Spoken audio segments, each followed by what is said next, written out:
La science sensible.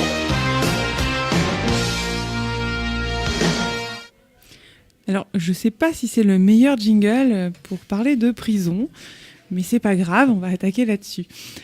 Alors, vous le savez peut-être pas, moi je travaille sur les prisons et récemment, vous avez peut-être vu passer l'information, en tout cas que le centre pénitentiaire de Riom, qui a été inauguré il y a 2 ans seulement, en janvier 2016, était déjà aujourd'hui frappé de surpopulation carcérale.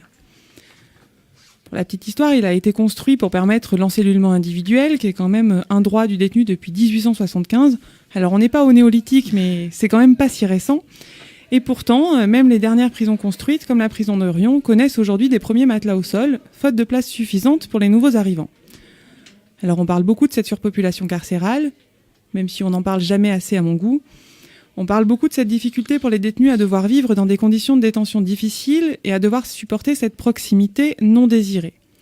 Ils doivent effectivement s'adapter à cette perte d'intimité, à cette présence lourde des co-détenus et des surveillants qui l'observent, à chaque instant du jour comme de la nuit. Mais ce soir, j'ai choisi de ne pas vous parler de surpopulation carcérale.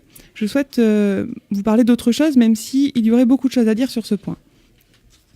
J'ai choisi d'aborder le fait que les détenus doivent se faire à la présence imposée, mais surtout se faire à l'absence de l'altérité, à l'absence de l'autre, dont la présence est pourtant cette fois-ci désirée.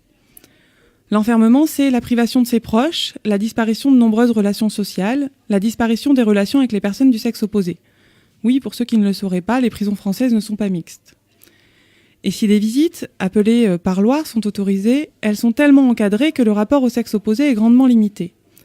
Les parloirs intimes n'existent pas en France, les parloirs se déroulent donc à la vue de tous, et comme il est interdit d'exposer ces ébats à la vue d'autrui, je ne critique pas ça, ne me faites pas dire ce que je n'ai pas dit, j'en vois déjà venir.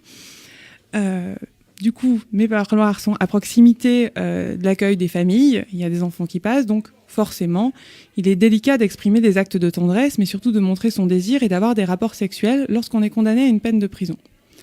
Alors il y a eu des avancées dans ce domaine depuis une dizaine d'années, puisque la création des unités de vie familiale et des parloirs familiaux qui permettent aux détenus de voir leur intimité avec leurs proches protégés.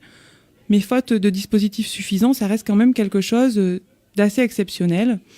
Et du coup, ça ne permet pas un rapport à l'altérité de manière régulière. Alors pourquoi je vous dis ça ? Parce que finalement, c'est loin d'être anodin. Imaginez ne plus avoir de rapport choisi et désiré avec l'altérité.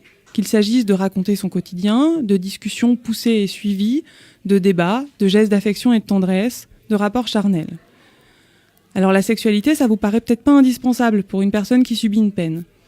Mais pourtant, comme l'explique Arnaud Gaillard, sociologue qui a beaucoup travaillé sur ce point, les pratiques sexuelles présentent des dimensions existentielles qui dépassent les notions de désir et de plaisir pour embrasser des questions identitaires, dont la résolution s'inscrit dans la reconnaissance de la place de soi, de l'autre et dans l'expression émotionnelle du sentiment d'être vivant. Lorsque les seuls rapports à l'autre qu'il vous reste sont ceux imposés par la détention, souvent violents, qu'il ne reste que les rapports avec vous-même, vous devez vous redéfinir en tant qu'individu. Vous perdez le regard des autres, vous perdez l'impression d'exister aux yeux des autres. Il est difficile de s'y faire, on s'y perd, on se perd. On devient quelqu'un d'autre, plus fermé, autocentré, froid, mais surtout déshumanisé. Car oui, l'être humain n'est pas fait pour vivre seul, sans rapport à l'autre. Il vit naturellement en société et le détenu se voit alors tronqué d'une part de lui-même. Il désapprend la capacité de vivre ensemble, alors que celle-ci est déjà fréquemment amoindrie dans le cas du détenu. Et lors du retour dans la société, il est difficile de réapprendre ce rapport à l'autre, de réapprendre la tendresse après avoir vécu dans un monde difficile empreint de violence. Alors, au-delà des difficultés professionnelles nées de la peine privative de liberté, il y a des difficultés sociales et intimes. La personne enfermée doit redevenir quelqu'un dans le regard des autres, et pour cela, elle doit accepter le regard des autres, le désirer à nouveau après avoir subi un regard imposé pendant de longues années parfois. Car oui, nous n'existons que lorsque l'autre nous reconnaît comme existants, mais pour cela, il faut alors se réapproprier son corps et passer outre la peur de l'autre, qui a disparu de son quotidien depuis si longtemps. L'enfermement est donc lourd de conséquences. Il nécessite une adaptation à un nouvel environnement, et c'est le cas lorsque cet enfermement est imposé par la loi, donc en prison, mais c'est également le cas lorsqu'il est choisi. Et c'est ce sur quoi travaille notamment Emmanuel Bonnet, qui est chercheur sur cette question. Et lui, il a plutôt expérimenté la simulation de vie sur Mars, mais je pense qu'il trouvera sûrement des points de concorde. Donc je vous propose de lancer le deuxième débat.